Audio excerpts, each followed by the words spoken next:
Hello, my name is James Idipojminic, and today my team and I will be presenting on the Boundaryless Organizations. And my team and I consist of me, James Idipojminic, Edgar Wright, and Shayna May Slight. Next slide, please. So the overview. So these are the things that we'll be talking about today. First, we'll be going over the introduction of defining, explaining what the Boundaryless Organization is. Then we'll be talking about the advantages as well as the disadvantages of this organization. And then finally, we'll be talking about the effectiveness of the boundaryless organization. Next slide, please.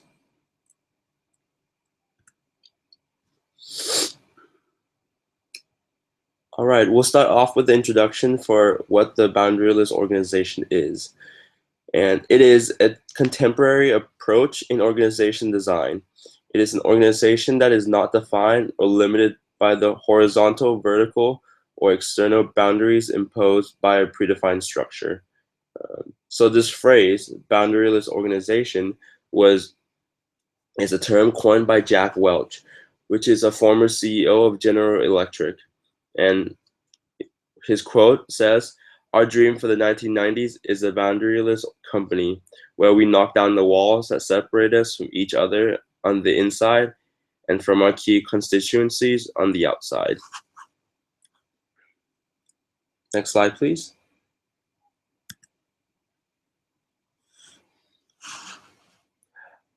So another key factor that comes into play whenever shifting an existing organization to a boundaryless organization are social boundaries.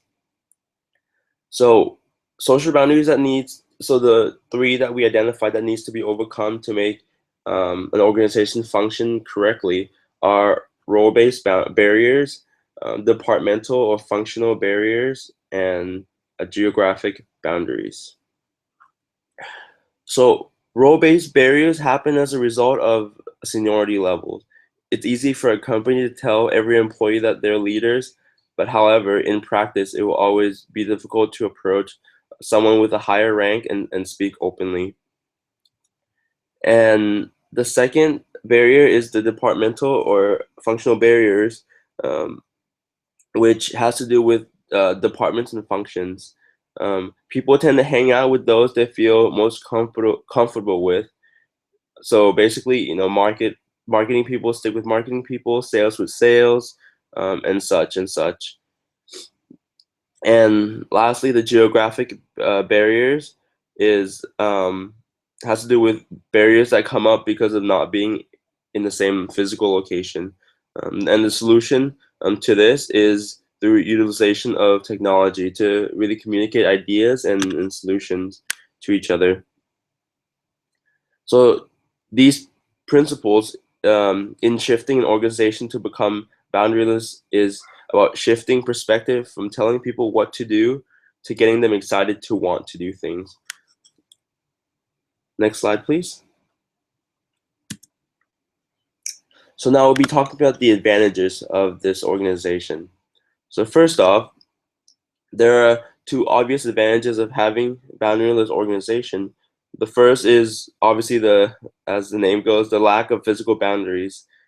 Under a traditional structure, physical limitations hinder free communication and collaboration. But under boundaryless organization, communication is much easier and can be expanded outside a local home office and extend to different zones and countries. And this will allow the organization to outsource, to collaborate, and work together more easily. This also allows the organization to break down the traditional work hours so they can work around the clock or whenever it's flexible for them. Another big advantage of a boundaryless organization is the breakdown of roles and titles. Despite efforts to make employees feel comfortable and ensure that ideas and thoughts can be discussed freely, a low level employee working with a high level employee is almost always accompanied with some tension or stress. Um, but when breakdown of roles happen, a more comfortable environment is created. so employees at all levels are able to communicate more freely and openly. This will create an environment that fosters more creativity, collaboration, and ultimately better productivity and success for the company. Next slide, please. So now we're going to be talking about the disadvantages of boundaryless organization.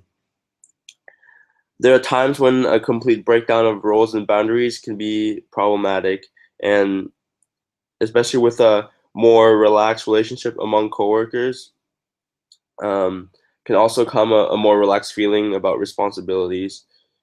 Oftentimes, even within a boundaryless organization, a certain degree of hierarchy is required to provide the right amount of focus and leadership.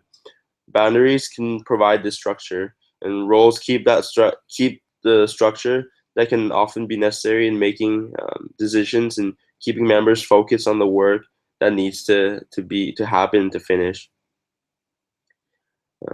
A conclusion can be made that the advantages and disadvantages show a mixture of both structure and boundaryless should be considered.